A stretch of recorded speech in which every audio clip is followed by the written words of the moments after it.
हैं। तो इसी के साथ वुमेन एम्पावर के छोटे से झलक को पेश करने आ रही है हमारे बीच कंचन, ज्योति, रीमा, राखी, अनीसा, मंजल, रोशनी एंड सुमन। जोरदार तरीके से स्वागत कीजिए इन ग्रुप का।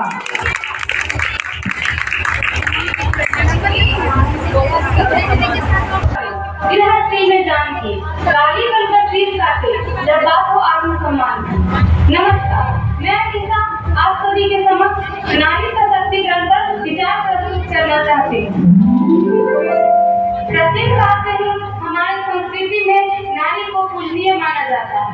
भगवान श्री राम के नाम से पहले माता सीता का तथा श्री कृष्ण के नाम से पहले राधा जी को याद किया जाना इसका सूचक है। परंतु आज का समय बदल गया है। आज लड़कियों को बोझ समझा जाता है, उन्हें कई प्रकार की कुरीतियों का शिकार होना पड़ता है। इसमें से एक कुरीति है बाल विवाह। बाल विवाह एक ऐसी कुप्रथा है जिससे लड़कियों की शिक्षा एवं बचपन छीन जाती है। ऐसी ही एक कहानी है आनंदी की। जी हाँ, आनंदी का जन्म एक अशिक्षित और गरीब परिवार में हुआ। आनंदी पढ़ लिखकर डॉक्टर बनना चाहती थी, परंतु उसकी पढ़ाई से पूर्व ही उसे बाल विवाह का शिकार होना पड़ा। आइए देखते हैं क्या होता है।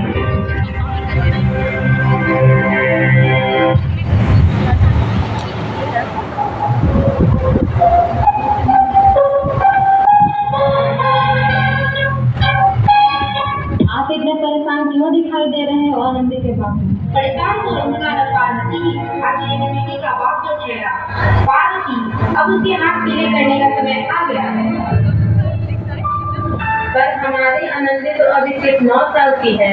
अभी तो उसके पढ़ने, लिखने और खेलने कूदने की उम्र है। देख पार्वती, लड़कियां पराया धन होती हैं और जितना जल्दी इन्हें घर से विदा कर दे उतना अच्छा है। कल से आनंदी की पढ़ाई लिखाई बंद। पर बापू, इसमें मेरी क्या गलती है? आप मुझे पढ़ाई करने क्यों नहीं देते? तेरी गलती यह है कि तू एक लड़की है। लड़का होती तो क्या हुआ बापू? लड़का होती तो क्या? ए लड़की, ज्यादा जवान मत चला, नहीं तो जवान खींच कर बाहर निकालूंगी। बापू, मैं पढ़ लिखकर कुछ बनना चाहती हूँ, मेरी पढ़ाई ना रोको बापू। आनंदी, तुझे पढ़ना है तो पढ़, लेकिन सारी उम्र बाप की छाती पर बोझ मत लेना। पर बापू, अभी तो मेरी उम्र पढ़ाई लिखाई की है, मुझे पढ़ लिखकर डॉक्टर बनना है। पढ़ाई आज तो तेरी इन किताबों के काम तमाम करके छूटूंगा। ये ले। नहीं बापू, मत करो बापू। नहीं बापू, नहीं। ये आपने क्या किया? तुमने मेरी इन किताबों में नहीं पढ़ा बापू। मेरी किस्मत खाती, मेरी किस्मत। ये कॉपी किताबें ना सिर्फ छोरों के हाथों में अच्छी लगती है, लड़कियों के हाथों में सिर्फ मेहंदी अच्छी लगती है। मेहंदी। पर बापू, मैं लड़की हूँ तो क्या हुआ? लड़का लड़की तो हमारी दोनों आंखों के समान है। पर आनंदी, और यह एहसान मान कि अभी तक जिंदा है तू। अगर बचपन में ही दबा के मार दिया होता तो तेरी बच्चे को नहीं शुरू कर दिया। पर बापू, मुझे चूल्हा जलाना अच्छा नहीं लगता। देख छोड़े, जितना जल्दी हो सके चूल्हा जलाना सीख ले, उतना ही अच्छा है तेरे लिए। और हाँ, तेरा ब्याह तो होगा, वो भी कल के कल। अगला जीवन है तुम्हारी यही कहानी। आंचल में है दूध और आंखों में है पानी। मुझे माफ कर दे बेटी, तेरे बापू के जिद के आगे मेरी एक न चलेगी। मुझे माफ कर दे बेटी, मुझे माफ कर दे।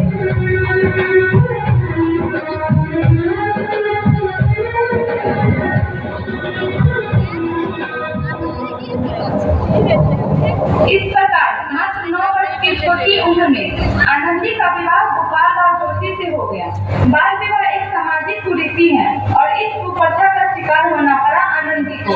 5 वर्ष बाद आनंदी 14 वर्ष की हो गई है। उसके घर एक शिशु ने जन्म लिया है। देखते हैं आगे क्या होता है।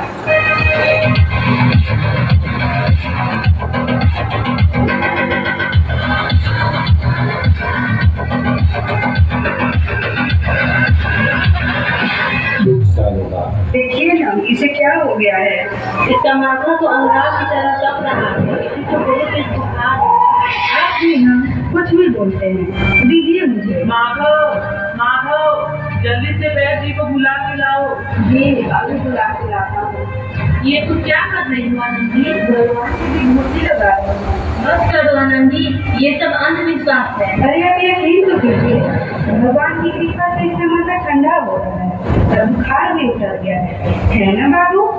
देखिए, दीजिए मुझे। आंखें खोलो बाबू, उठो, तुम्हें तुम्हारी माँ बुला रही है। आंखें खोलो, देखिए ना इसे क्या हो गया है, आंखें भी नहीं खोल रहा। आंखें खोलो बेटा, आप चुप क्यों हैं? हमारा बेटा अब कभी आंखें नहीं खोलेगा। नहीं, ऐसा नहीं हो सकता। मेरे बेटे को मुझसे कोई नहीं छीन सकता।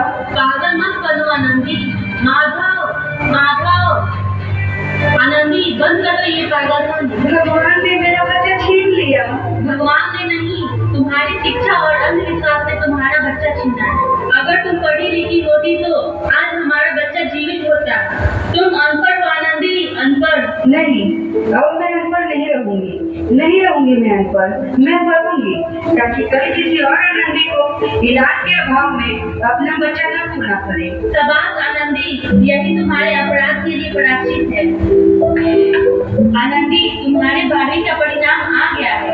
तुमने पूरे कॉलेज में प्रथम स्थान अर्जित किया है। आनंदी, तुम्हारी मेहनत रंग लाई है। तुम्हें शिक्षा वृत्ति मिली है। ये लो तुम्हारे अमेरिका जाने की टिकट। मुझे शिक्षा वृत्ति मिल गई, मैं अमेरिका जा रही हूँ। पर ये सब मैं अकेले कैसे कर पाऊंगी? आनंदी, अपने आप को इतना कमजोर क्यों समझ रही हो? फिर इतना पढ़ने लिखने का क्या फायदा? तुम अभी गंवार की गंवार नहीं। गवार नहीं, मैं गवार।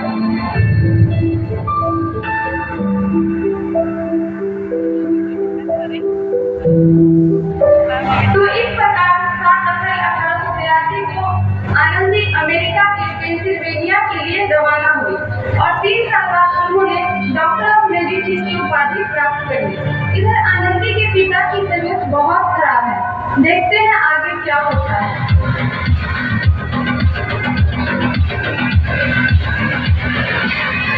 लगता है अब मेरे जाने का समय आ गया है। अब मैं नहीं बचूंगा। ऐसा मत बोलो। शहर की सिटी हॉस्पिटल में अमेरिका से डिग्री लेकर कोई बड़ा डॉक्टर आया।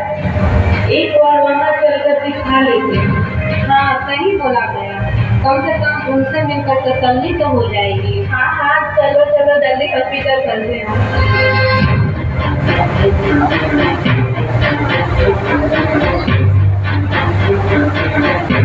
इस मरीज की हालत तो बहुत ही खराब है। अब कोई चमत्कार ही से बचा सकता है। ऐसा मत बोलो भाई, डॉक्टर साहब कब तक आएंगे? लो आप ही डॉक्टर मैडम। डॉक्टर मैडम, जल्दी देखिए, मरीज की हालत बहुत ही खराब है।